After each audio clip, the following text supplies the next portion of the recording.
वज़ीर-ए-आज़म नरेंद्र मोदी की अक़लियतों के ताल्लुक से दिए गए बयान पर अक़लियतों में मिला जुला रद्द-ए-अमल देखा जा रहा है। एक तबका इसे खुशाइंद पहल करार दिया है, वहीं एक तबके उसे ज़बानी जमा खर्च करार दे रहे हैं।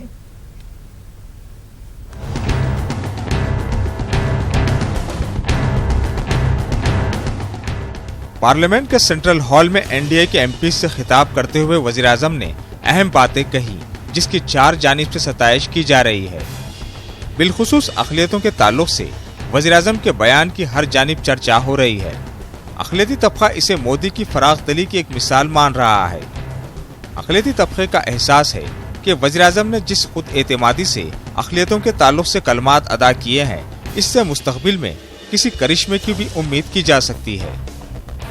सबका विश्वास में क्लियर कट माइनॉरिटी की तरफ इशारा है उनका, और ये बात बड़ी खुश आइन बात है कि उन्होंने 9 मुंतखबा नुमाइंदे जो अपने अपने जलसों में ऐसी तकरीर की मुसलमानों के खिलाफ, उनकी मौजूदगी में मोदी का ये कहना और वो सब खामोश बढ़कर सुनना इस बात की दलील है कि मोदी अब अपने जहन में तब्दीली ला रहा है और अब उसको डर निकल चुका है। हिंदू वोटों को कंसोलिडेट करने की अब कोशिश खत्म हो चुकी है उसकी। जिम्मेदारी बनती है कि इनसे मुलाकातें की जाएं। हमारे अपने जो बड़े लोग हैं, ये जो हुकूमत के ज़िम्मेदारान, इसमें मोदी साहब भी हैं, अमित शाह भी हैं और दीगर बड़े बड़े पोस्ट पर जो लोग भी हैं, इन सब से मुलाकातें की जाएं और इनका जहन साफ करने की कोशिश की जाए। और साथ ही साथ आरएसएस के लोगों से ख़ास रवाबित रखना चाहिए। दूसरी जानिब एक तबका इस पर मोहतात रद्द-ए-अमल का इजहार कर रहा है। इस तबके का इल्जाम है कि वज़ीर-ए-आज़म के कौलो फेल में तज़ाद पाया जाता है।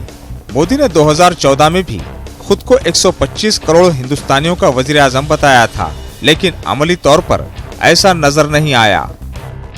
मोदी साहब जब कहते हैं तो उनकी सारी बात का जो है इम्प्लीमेंटेशन होना चाहिए, मगर बीजेपी में ऐसा हो नहीं रहा। वो कुछ बोलते हैं, पार्टी कुछ करती है, इससे अक़लियतों का एतमाद उनके पास बहाल नहीं हो सकता और उसी वक्त हो सकता है जब अक़लियतों के सिलसिले में कुछ इक़दामात और ऐसे वाज़े और ठेठ किस्म के इक़दामात करे ताकि जो है अक़लियत को एतमाद में ले सके।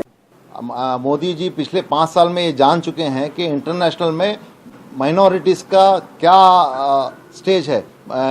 पूरे दुनिया में जो मुसलमानों के मुल्क घूमे हैं मोदी जी, उनको पता चला है कि मुसलमानों की अहमियत क्या है। इसलिए अपने आप को एक इंटरनेशनल लीडर साबित करने के लिए माइनॉरिटीज़ के, हिंदुस्तान के माइनॉरिटीज़ को जो नाम लेकर पूरे इंटरनेशनल वर्ल्ड लीडर बनने की कोशिश कर रहे हैं। अक़लियती तबके का कहना है कि अगर वज़ीर-ए-आज़म मोदी राइट विंग इंतहा पसंदों के खिलाफ सख्त कार्रवाई करें तो कुछ हद तक डैमेज कंट्रोल हो सकता है। न्यूज़ 18 उर्दू के लिए गुलबर्गा से जवाद मीर की रिपोर्ट।